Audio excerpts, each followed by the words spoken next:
बिस्मिल्लाहिर्रहमानिर्रहीम। अस्सलाम वालेकुम स्टूडेंट्स। आज हम पढ़ेंगे 9th class chemistry chapter number 2 structure of atom में आज का जो हमारा टॉपिक है वो है यूजेस ऑफ आइसोटॉप्स।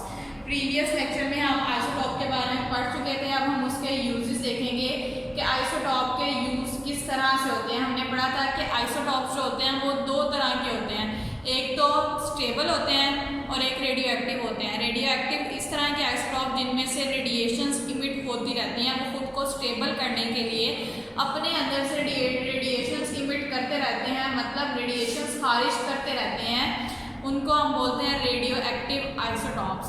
अब आज का जो हमारा टॉपिक है वो है uses of isotopes. Uses of isotopes में सबसे पहले जो हमारा सब टॉपिक है वो है रेडियोथेरेपी, ट्रीटमेंट ऑफ कैंसर। अब कैंसर के इलाज के लिए हम जो टेक्निक यूज़ करते हैं उसको हम बोलते हैं रेडियोथेरेपी। अब रेडियोथेरेपी को पहले आपने इसके नेम को समझना है। रेडियो मतलब रेडिएशंस, थेरेपी मतलब इलाज, मतलब रेडिएशंस के ज़रिए हम इलाज करते हैं, ट्रीटमेंट करते हैं हम कैंसर का। अब ये जो है कैंसर का ट्रीटमेंट, अगर हमारा स्किन कैंसर है, अगर हमें स्किन कैंसर है तो उसके लिए हम आइसोटॉप यूज़ करते हैं फास्फोरस 32, स्ट्रोंशियम 90। जैसे कि आपको इमेज में नजर भी आ रहा होगा, अगर आपकी स्किन के ऊपर कैंसर है, किसी भी बॉडी के पार्ट पे स्किन के ऊपर कैंसर है, तो हम क्या करते हैं, हम फास्फोरस एलिमेंट लेते हैं जिसका मैस होता है 32 और स्ट्रोंशियम हम यूज़ कर सकते हैं जिसका मैस होता है 90। क्यों यूज़ करते हैं इन दोनों को? क्योंकि इनमें से बीटा रेडिएशंस इमिट होती हैं। बीटा रेडिएशंस वो वाली रेडिएशंस होती हैं जो कि ऊपर स्किन के ऊपर रहती है, ये इनसाइड द स्किन नहीं अंदर जाती, मतलब ये लेस पेनिट्रेटिंग रेडिएशंस हैं, इसके लिए हम यूज़ करते हैं। लेकिन अगर कैंसर जो है वो इनसाइड द बॉडी है, स्किन के अंदर की तरफ, स्किन के अंदर जो है वो कैंसर है, तो उसके लिए हम रेडियो एक्टिव आइसोटॉप यूज़ करते हैं कोबाल्ट 60 जिसका मैस होता है 60। अब ये क्यों यूज़ करते हैं? क्योंकि इसके अंदर से जो रेडिएशंस इमिट होती हैं वो गैमा रेडिएशंस इमिट होती हैं, और जो गैमा रेडिएशंस होती हैं वो स्ट्रॉन्गली पेनिट्रेटिंग होती हैं, मतलब बहुत अंदर तक सरायत करने वाली होती हैं, ये बॉडी के अंदर तक चली जाती हैं। अब इनसाइड द बॉडी है, स्किन है कैंसर, तो अब हम क्या करेंगे, उसके लिए हम कोबाल्ट 60 यूज़ करेंगे। तो ये हमारे पास आइसोटॉप है। आइसोटॉप हमने जैसे कि डेफिनेशन में भी पढ़ा था कि आइसोटॉप जिनका एटॉमिक नंबर तो सेम होता है लेकिन मैस नंबर जो होता है वो डिफरेंट होता है। अब हमने स्किन देखी, यहाँ पे फास्फोरस था जिसका एटॉमिक मैस था 32, वो हमने यूज़ किया। स्ट्रोंशियम जिसका एटॉमिक मैस था 90, वो हमने यूज़ किया। कोबाल्ट जिसका एटॉमिक मैस था 60, वो हमने यूज़ किया रेडियोथेरेपी के लिए। रेडियो मतलब रेडिएशंस, थेरेपी मतलब इलाज, ट्रीटमेंट ऑफ कैंसर के लिए हम इसको यूज़ करते हैं। सेकंड जो यूज़ है आइसोटॉप का वो हमारे पास है tracer for diagnosis and medicine. Diagnosis मतलब कोई भी बीमारी है उसकी तशखीस करने के लिए और उसकी अद्वियात दवाई के लिए बनाने के लिए हम यूज़ करते हैं आइसोटॉप्स को।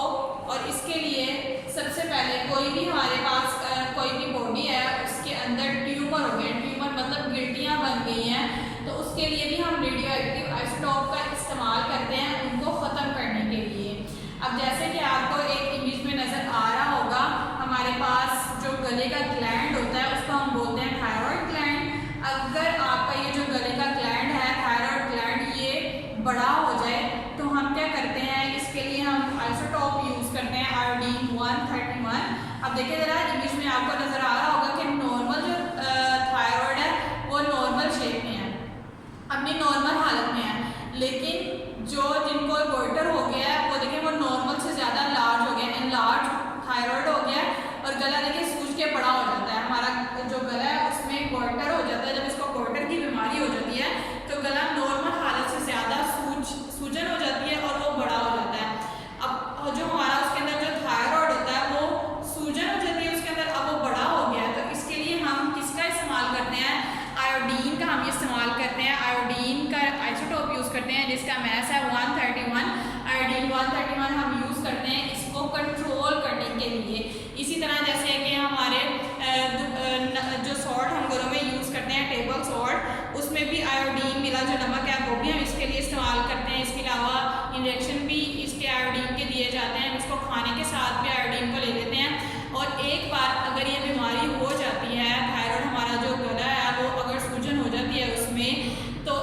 लिए हम क्या करते हैं, आयोडीन का हमें इसका इस्तेमाल करना पड़ेगा। आयोडीन अगर हमें लेनी पड़ेगी, अगर हम आयोडीन की मिकदार ना लेंगे तो हमारा जो ये थायराइड है ये और ज़्यादा स्वेलिंग इसके अंदर होना शुरू हो जाएगी। और इसको हम खाने के साथ नमक में भी ले सकते हैं और एज ए मेडिसिन भी हम इसको यूज़ कर सकते हैं। इसके अलावा जो बोन ग्रोथ है, मतलब हड्डी की नशोनुमा का मुआयना करने के लिए कि हमारी हड्डी की नशोनुमा किस तरह से हो रही है, उसके लिए हम आइसोटोप यूज़ करते हैं। टेक्नीशियम आइसोटोप हम यूज़ करते हैं फॉर बोन ग्रोथ, हड्डी की नशोनुमा का मुआयना करने के लिए हम इसको इस्तेमाल करते हैं। नेक्स्ट जो थर्ड यूज़ है आइसोटोप का वो है आर्कियोलॉजिकल एंड जियोलॉजिकल यूज़। अब जियो मतलब अर्थ, ज़मीन, आर्कियोलॉजिकल एंड जियोलॉजिकल यूजेस में क्या करते हैं हम फॉसिल फ्यूल्स की एज डिटरमाइन करते हैं। अब सबसे पहले तो फॉसिल फ्यूल्स क्या होते हैं। फॉसिल फ्यूल्स जब डेड एनिमल्स एंड प्लांट्स ज़ेरे ज़मीन ये दफन हो जाते हैं और अरसा गुजरने के बाद, बहुत अरसा गुजरने के बाद ये फॉसिल फ्यूल्स में कन्वर्ट हो जाते हैं। अब ये जो ज़ेरे ज़मीन जानवर पाए जाते हैं इनकी हम हाफ लाइफ डिटरमाइन करते हैं कि ये जानवर जो है वो कितनी देर पहले दफन हुए थे ज़मीन में, कब मरे थे ये, तो हम उसकी एज के मतलब कितना अरसा हो गया है इनको नीचे ज़ेरे ज़मीन दफन हुए हुए। इनमें प्लांट्स भी आ जाते हैं एंड एनिमल्स भी आ जाते हैं, स्टोन्स भी आ जाते हैं, पत्थर भी आ जाते हैं। तो उसको फाइंड करने के लिए, मतलब उसकी एज फाइंड करने के लिए कि इनको कितना अरसा हो गया ज़ेरे ज़मीन दफन हुए हुए, उसके लिए हम आइसोटोप का यूज़ करते हैं। और वो जो आइसोटोप हम यूज़ करते हैं वो हम करते हैं कार्बन 14, कार्बन का आइसोटोप है जिसका मास है 14, वो हम इस्तेमाल करते हैं। अब जैसे कि आपको इमेज में भी नज़र आ रहा होगा कि कार्बन डाइऑक्साइड इनकी बॉडी में कार्बन जो है वो कैसे आती है, किस तरह से हम कार्बन 14 का इस्तेमाल करते हैं। ज़ाहिर है कि प्लांट्स की और एनिमल्स की बॉडी में कार्बन पाया जाता है, तभी तो हम उसको यूज़ करते हुए उसकी एज को डिटरमाइन करते हैं। अब देखें इमेज में जैसे आपको नज़र आ रहा है कि कार्बन 14 हमारी एटमॉस्फेयर में पाई जाती है और कार्बन 14 एलिमेंट है और एटमॉस्फेयर में ऑक्सीजन भी पाई जाती है। अब ये दोनों कंबाइन होकर कार्बन डाइऑक्साइड बनाते हैं। अब कार्बन डाइऑक्साइड हमें पता है फोटोसिंथेसिस के लिए बहुत ज़्यादा ज़रूरी है। पौधों को फोटोसिंथेसिस के लिए कार्बन डाइऑक्साइड की बहुत ज़्यादा ज़रूरत होती है। कार्बन डाइऑक्साइड के बगैर फोटोसिंथेसिस का प्रोसेस नहीं होता। अब जब फोटोसिंथेसिस हो गई है, मतलब खुराक बन रही है, तो जो बनने वाली खुराक है उसको इंसान भी इस्तेमाल करते हैं और जानवर भी इस्तेमाल करते हैं। मतलब उनके अंदर कार्बन चला गया ना कार्बन डाइऑक्साइड से, कार्बन जो है कार्बन डाइऑक्साइड फोटोसिंथेसिस के लिए इस्तेमाल किया गया और फिर जब वही खुराक कार्बन डाइऑक्साइड की वजह से बनी हुई खुराक इंसान और जानवर जब खाएंगे तो उनकी बॉडी में भी कार्बन पाया जाएगा, एलिमेंट पाया जाएगा कार्बन का। अब कार्बन का उनमें एलिमेंट पाया जा रहा है तो इसकी वजह से हम कार्बन 14 को इस्तेमाल करते हैं उनकी एज डिटरमाइन करने के लिए कि आया कि ये जानवर या फिर पौधा कितने साल पुराना है या कितने साल से ये ज़ेरे ज़मीन दफन है। तो कार्बन 14 एज डिटर्मिनेशन जो मालूम करने का जो अमल है उसको हम कार्बन डेटिंग या रेडियो कार्बन डेटिंग का नाम भी देते हैं। ये था हमारा यूज़ आइसोटोप का, आर्कियोलॉजिकल एंड जियोलॉजिकल यूज़। 4 वाला पॉइंट है, 4 वाला यूज़ है आइसोटोप का, chemical reaction and structure determination. अब जैसे कि आपको इमेज में नज़र आ रहा होगा कि हमारे पास ये केमिकल रिएक्शन लिखा हुआ है, टॉप पे देखें कार्बन 13 है, इस रिएक्शन में कार्बन 13 का इस्तेमाल किया जा रहा है। फर्स्ट स्टेप में कार्बन 13 100% थी, फिर second step and third step 4, फिर 5, फिर 6 एंड फिर 7। जब 7 वाला स्टेप आया तो उसमें देखें जो कार्बन 13 है वो 77% जस्ट रह गई है। मतलब फर्स्ट पे वो इस्तेमाल हो रही थी, 14 100% थी और जैसे जैसे वो यूज़ होती गई तो वो कितनी रह गई, कार्बन 13 की जो क्वांटिटी थी वो 77% रह गई। अब इसके लिए कोई भी केमिकल रिएक्शन है, उसका कोई भी केमिकल रिएक्शन हो रहा है उसमें कौन सा एलिमेंट यूज़ हो रहा है और कितनी हद तक यूज़ हो रहा है और क्या वो स्ट्रक्चर उसका बन रहा है। देखिए फर्स्ट वाला जो स्टेप है उसमें स्ट्रक्चर चेंज है एंड जो 7 वाला स्टेप है उसमें स्ट्रक्चर चेंज हो गया। तो स्ट्रक्चर को डिटरमाइन करने के लिए हम रेडियो एक्टिव आइसोटोप का यूज़ करते हैं। और देखिए स्ट्रक्चर में फर्स्ट वाले में स्ट्रक्चर चेंज एंड 7 वाले में भी स्ट्रक्चर चेंज किसकी वजह से चेंज हुआ, कार्बन 13 की वजह से चेंज हुआ। ये यूज़ होती गई और कार्बन 13 आइसोटोप है कार्बन का जिसका एटॉमिक मास है 13, इसको हम इस्तेमाल करते हैं किसी भी केमिकल रिएक्शन का स्ट्रक्चर डिटरमाइन करने के लिए। इसके अलावा जो प्लांट्स में फोटोसिंथेसिस का अमल होता है, फोटोसिंथेसिस के अमल के लिए क्या यूज़ किया जाता है, हम यूज़ करते हैं कार्बन डाइऑक्साइड को। तो कार्बन डाइऑक्साइड को लेबल करने के लिए भी हम आइसोटोप कार्बन 14 का इस्तेमाल करते हैं। अब कार्बन डाइऑक्साइड को लेबल करने का क्या मतलब है कि प्लांट्स फोटोसिंथेसिस के लिए कार्बन डाइऑक्साइड को यूज़ कर रहे हैं। अब ये रिएक्शन स्टार्ट हुआ है, कार्बन डाइऑक्साइड स्टार्ट में प्लांट्स ने ले ली है।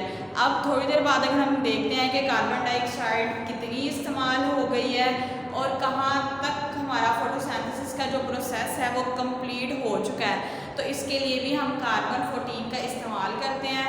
कार्बन 14 हम यूज़ करते हैं चेक करने के लिए कि कार्बन डाइऑक्साइड कितनी यूज़ हो गई है और फोटोसिंथेसिस का अमल कितने हद तक कंप्लीट हो चुका है, इसके लिए भी हम कार्बन डाइऑक्साइड का इस्तेमाल करते हैं। तो ये था हमारा chemical reaction and structure determination uses of isotope का सब टॉपिक था, जिसमें हमने देखा कि हम कोई भी केमिकल रिएक्शन है उसके लिए उसकी स्ट्रक्चर को डिटरमाइन करने के लिए या फिर उस जो एलिमेंट हमारा यूज़ हो रहा है, जो आइसोटोप यूज़ हो रहा है, उसकी क्वांटिटी को डिटरमाइन करने के लिए हम आइसोटोप का यूज़ करते हैं। और वो जो आइसोटोप है वो कार्बन 14 है। कार्बन 14 को हम किसी भी फॉसिल फ्यूल की एज, हाफ लाइफ डिटरमाइन करने के लिए भी इस्तेमाल करते हैं और कार्बन डाइऑक्साइड को लेबल करने के लिए भी, केमिकल रिएक्शन का स्ट्रक्चर फाइंड करने के लिए भी हम इसका इस्तेमाल करते हैं।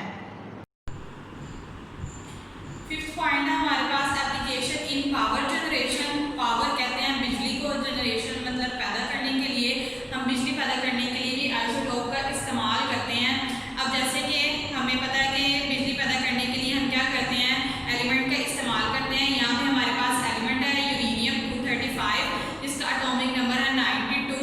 इसके पे ऊपर जब हम न्यूट्रॉन पार्टिकल्स की बौछार करेंगे तो ये जो यूरेनियम है ये रेडियो एक्टिव आइसोटोप है, ये टूट जाएगा दो एटम्स में, एक बेरियम में और एक क्रिप्टॉन में। साथ में इसके 3 न्यूट्रॉन प्रोड्यूस होंगे और साथ में बहुत ज़्यादा अमाउंट में एनर्जी प्रोड्यूस होगी, रिलीज होगी। अब ये जो एनर्जी रिलीज होगी हम इसको पावर जनरेशन, बिजली पैदा करने के लिए इसका इस्तेमाल करेंगे। और वो कहाँ पे करेंगे, न्यूक्लियर रिएक्टर्स में। जैसे कि आपको इमेज में नजर आ भी रहा होगा कि न्यूक्लियर रिएक्टर है जहाँ पे हम एटम के न्यूक्लियस को तोड़कर बिजली पैदा करते हैं। जैसे कि भी आपने देखा है कि हमने जब एटम को तोड़ा है तो इसके अंदर से 2 एटम प्रोड्यूस हुए, न्यूट्रॉन पैदा हुए और साथ में हमारे पास बहुत ही ज़्यादा अमाउंट में एनर्जी खारिज हुई है। अब ये जो एनर्जी खारिज हुई है हम इसको कहाँ पे इस्तेमाल करते हैं, हम बहुत ज़्यादा मिकदार में पानी लेते हैं, उसको ये एनर्जी जो खारिज होती है हम पानी को बॉयल करने के लिए इस्तेमाल करते हैं। पानी जब बॉयल होता है तो उसके अंदर से भाप निकलती है। अब वो भाप जो है वो जनरेटर टरबाइन को घुमाती है और जब टरबाइन घूमेंगे तो जनरेटर चल जाएगा और हमारे पास इलेक्ट्रिसिटी प्रोड्यूस हो जाएगी। तो हमने क्या किया, एप्लीकेशन इन पावर जनरेशन में हमने पढ़ा कि हम बिजली पैदा करने के लिए भी आइसोटोप का इस्तेमाल करते हैं। और वो कौन सा आइसोटोप हम यूज़ करते हैं, हम यूज़ करते हैं यूरेनियम 235। जब इसको तोड़ा जाता है तो इसमें बहुत ज़्यादा अमाउंट में एनर्जी रिलीज होती है। तो इस एनर्जी से हम पानी को बॉयल करते हैं। पानी जब बॉयल होकर स्टीम में कन्वर्ट हो जाता है, मतलब भाप में भाप की शक्ल इख्तियार कर लेता है, तो उसके आगे टरबाइन लगे होते हैं, टरबाइन घूमते हैं और टरबाइन जब घूमते हैं तो इलेक्ट्रिसिटी प्रोड्यूस होती है। तो हमारे पास ये थे